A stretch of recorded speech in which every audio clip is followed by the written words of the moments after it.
Waa idin sugnaado adigiyo Sahra waxaad rabtaan inaad burburisaan sumcadda gabadheeda iyadoo wax dambi lahayn dacwada ayaan idinku gudbinayaa.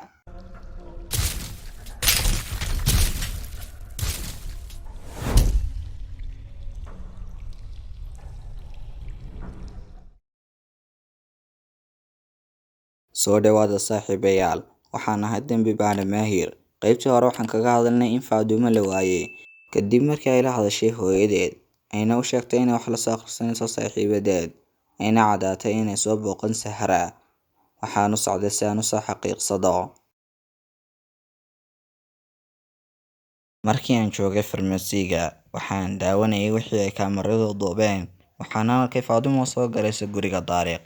ma aanan daawan dhammaan fiidiyooga inay kasoo noqotay guriga ama in kale. degdeg ayaa layla soo hadlay dambi baadhe. waxaa lana soo gaarsiiyey inuu gaadhi istaagay wadada dhexdeeda, waxaana gaadhiga laga helay kiishash madooday ay ku jiraan meydad la jarjaray. waxaana uga shakinay inay Faadumo tahay. haye si degdeg ah ayaanu imanayaa. degdeg ayaan ku yimiday goobtii, waxaana arkay askartii oo ku xidhay meesha xadhig huruud ah. waxaan usoo dhawaaday kiishkii, waxaanan ku arkay mid la googooyay. waxaan usoo qaadnay xagga iyo shaybaadhka. halkaa waxaa kasoo baxay inay tahay Faadumo. waxaan u yeedhay Faadumo hooyadeed, waxaanan u sheegay wixii aan helnay. aad ayay u oyday run ahaantii. waxaa iga dileen gabadheedii yareed iyada darteed u noolaa.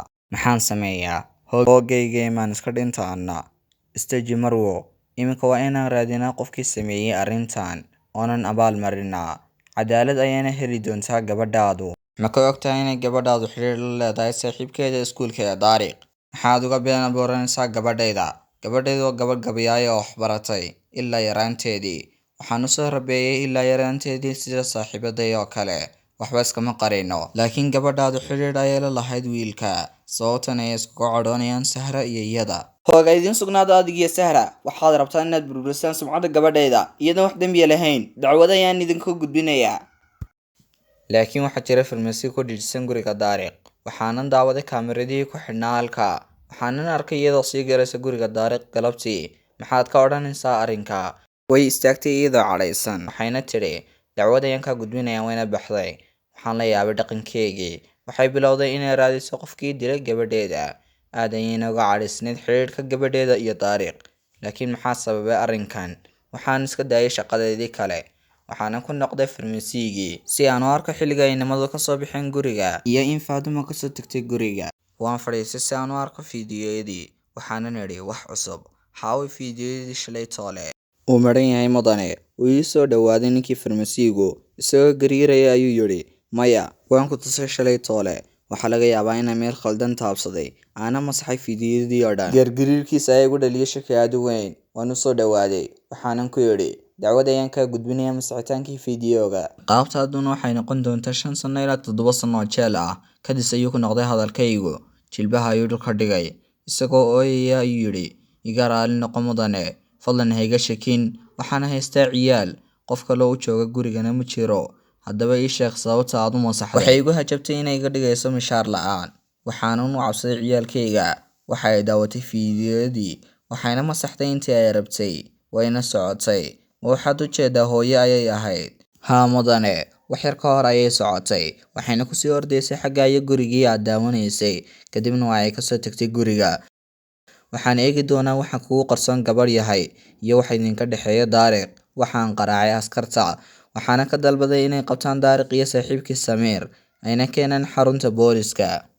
waxaan adeegsaday xeeladahaygii si aan u helo natiijo degdeg ah. si kala gaar ah ayaan ula kala hadlay, waxaana ku bilaabay Samiir. maxaad samaysay? maxaad uga jeedaa? saaxiibka ayaa noo sheegay wax kasta, ha inkirin. wuu la yaabay, gacmihiisina waxay bilaabeen inay gariiraan. wuxuuna yidhi muxuu idiin sheegay? aniga waxba ma samayn. adii ciqaabtaada waa lagu marsiinayaa, laakiin haddii aad qirato dembigaaga waxaa lagaa fudaydin doonaa xukunka. Daariq wuxuu noo sheegay inuu dembi lahayn, adiguna aad tahay qofka sameeyey. beenaale fikirkiisay ahayd. waan ka horjoogsaday laakiin uu dilay. wax dembiya kuma lihi arrinkan. intaa waa been kuugu filan. waa inaad qirataa inaad dishay iyada. sidaa buu yidhi Daariq.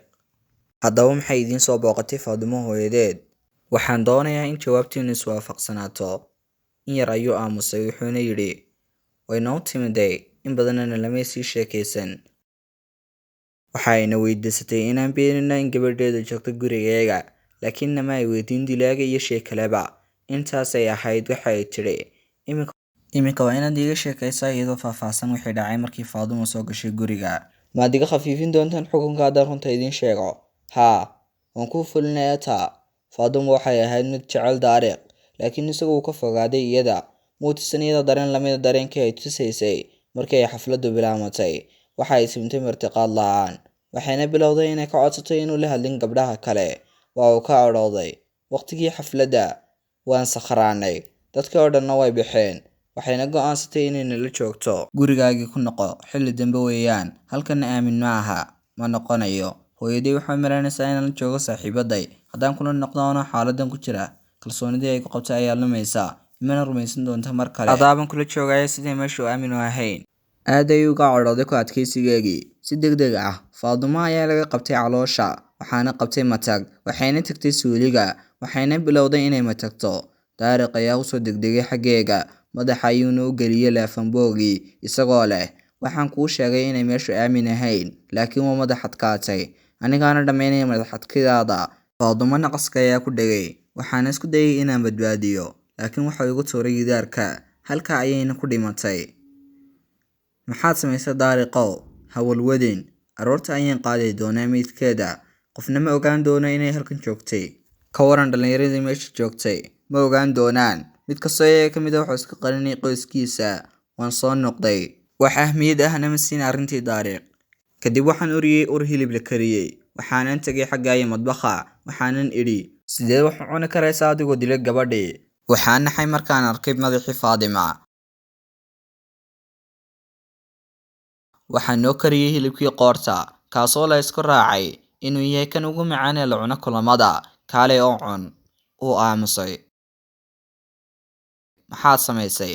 Sakhran ayaan ahaa mudane. Aad ayuu u udgoonaa. Waan dhadhamiyey. Markii aan ka helayna waan cunay. Ayaa soo saaray meydka qaybtii hadhay. Markii aad naga soo baxday, waxaan u soo degdegnay inaan meydka qaybihii hadhay ku soo qaadno kiishash madmadow. waxaanan dhignay waddada bartankeega. Kama aan tegin hal usladoo hiliba si aanu cunno waqti kale. Waxaanu yeedhay Daariq, waxaanan u sheegay waxa uu yidhi saaxiibkii, uuna qirtay wuxuuna yidhi, waa sax waxa uu yidhi, way mudnaytaa, fikirkayga, hilibkayga aad ayuu u macaanaa. Daariq iyo Samiir waa la xidhay, waxaana la gaadhsiiyey warkii Faadumo hooyadeed, iyadoo ooyaysa ayay ii timiday. Waan ku baryayaa ha faafin dilkan, ma doonaya in lay fadeexadeeyo, ma doonaya inay yidhaahdaan waxay xumaysay tarbiyadda gabadheedii keliya. Ma taasay ahayd sababtii aad uga dalbatay inay beeniyaan inay gabadhaadu timiday gurigooda? Waxaa tahay hooyo bilaa qalbiya, kama fikiraysid inaad u argoysid gabadhaada. Hamigaago dhan waxa weeyaan hadallada dadka. Waxay bilowday oohin, waxayna u orday dibadda. Waxaanan maqlay inay iskaga tagtay magaalada ayaantii xigtay. Xukunkii ayaa u dhammaaday Samiir, kaasoo ahaa 10 sano oo xabsiya. Xagga ay Daariq ahayd 25 sano iyo magtii Faadumo. Haddii aad halkan soo gaadhay fiidiyoga like saar, subscribe na saara kanaalka si ay fiidiyada cusub kuu soo gaadhaan. Waad mahadsantihiin. Bye bye.